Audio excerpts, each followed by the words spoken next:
Good morning, everyone. My name is MightyStream, and I'm going to do your December the 8th just for today in a meditation. I'm brought to you by Hope Through Navigation, and this is our H.O.D recovery services. If you need to reach me, feel free to do so at recoveryofhope21@gmail.com.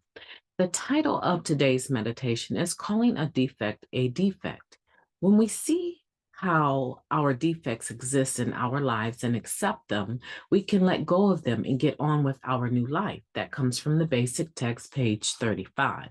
Sometimes our readiness to have our character defects removed depends on what we call them. If misnaming our defects makes them seem less defective, we may be unable to see the damage they cause. And if they seem to be causing no harm, why would we ever ask our higher power to remove them from our lives? Take people pleasing, for example. Doesn't really sound all that bad, does it? It just means we're nice to people, right? Not quite. To put it bluntly, it means we're dishonest and manipulative. We lie about our feelings, our beliefs, and our needs, trying to soothe others in compliance with our wishes. Or perhaps we think we're easygoing. But does easygoing mean we ignore our housework, avoid confrontations, and stay put in a comfortable rut? Then a better name for it would be laziness or procrastination or fear. Many of us have trouble identifying our character defects. If this is the case for us, we can talk with our sponsor or our NA friends. We clearly and honestly describe our behavior to them and ask for their help in identifying our defects. As time passes, we'll become progressively better able to identify our own character defects, calling them by their names. Just for today, I will call my defects by their names. If I have trouble doing this, I will ask my sponsor for help. What a beautiful meditation. Let's go ahead and take a moment of silence, followed by the we version of the Serenity Prayer. Moment of silence now, please.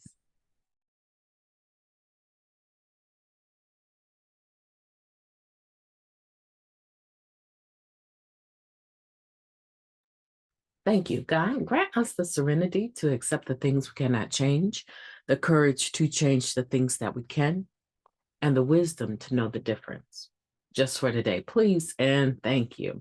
What a beautiful meditation, calling a defect a defect. Now, I want to talk a little bit about misnaming our character defects. And sometimes we have a tendency to do it because we are already, in my opinion, already so hard on ourselves. The ideal of scrutinizing a character defect and calling it exactly what it is not the first thing that we want to think about.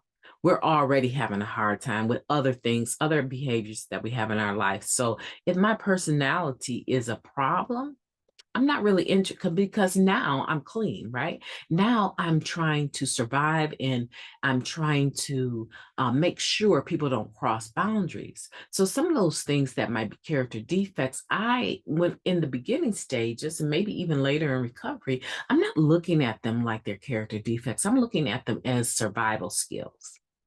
And because of that, I will misname them. Right. And sometimes it takes a sponsor to help me to realize that no, that people pleasing is dishonest and it's manipulative. You're people pleasing so that people will like you more, go along with what you want. It's kind of like if I do this for you, then I'm expecting you to do this for me. And now I'm not verbalizing that because I'm coming across as though I really care and I'm interested in what you're doing and I want to make sure you're okay. But deep down, the manipulation part of it, the manipulation pieces is that here's the hit. When I get done giving you what you want, I expect for you to give me what I want. And if you don't give me what I want, then now I'll flip the script on you and become that person that you can't stand to be around, right? I will make your life difficult. I will even take some of the things that you shared with me, right? And expose you. So now you don't want to play with me. I'm gonna be nice to you. Let's play nice. And when this is all said and done, I expect for you to please me. Now, that the way that I laid that out, that's completely dishonest and manipulative, right? In some circles, illegal. It's a scam, right? In some circles. But we're just talking about just the simplest part of this is that we misname our character defects. And maybe you can identify with that example that I've given because I've done it. I was a people pleaser. People would say she's so easygoing. It wasn't that I was so easygoing. I had an attitude about what was going on, right?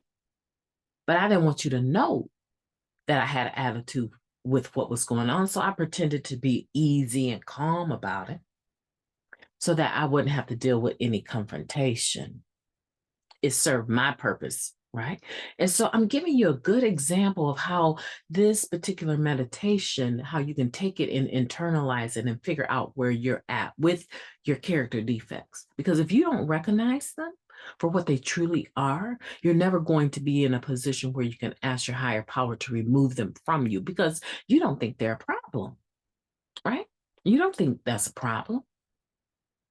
Being easygoing, you don't think that's a problem, but you're so easygoing, your house is crumbling down around you because you won't take care of it. The inside of it, the outside of it, you're lazy, you procrastinate. Everything can be done tomorrow, and then tomorrow it can be done tomorrow, and then tomorrow it can be done. Before you know it, 3-4 weeks have gone by, and you haven't lifted a finger to do laundry or whatever it is. Okay, so let's get in the habit of calling a defect a defect.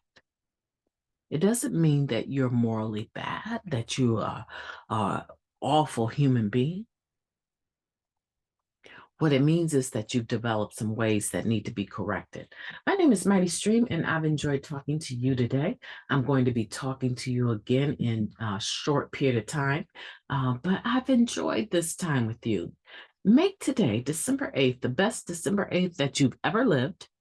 And make today the most beautiful day that you could ever possibly have. Because if you don't do it, who's going to do it for you? Right? If you don't do it, who will make it happen for you as far as it being a beautiful day? Work with your higher power on that. I'll be talking to you soon. Have a beautiful day.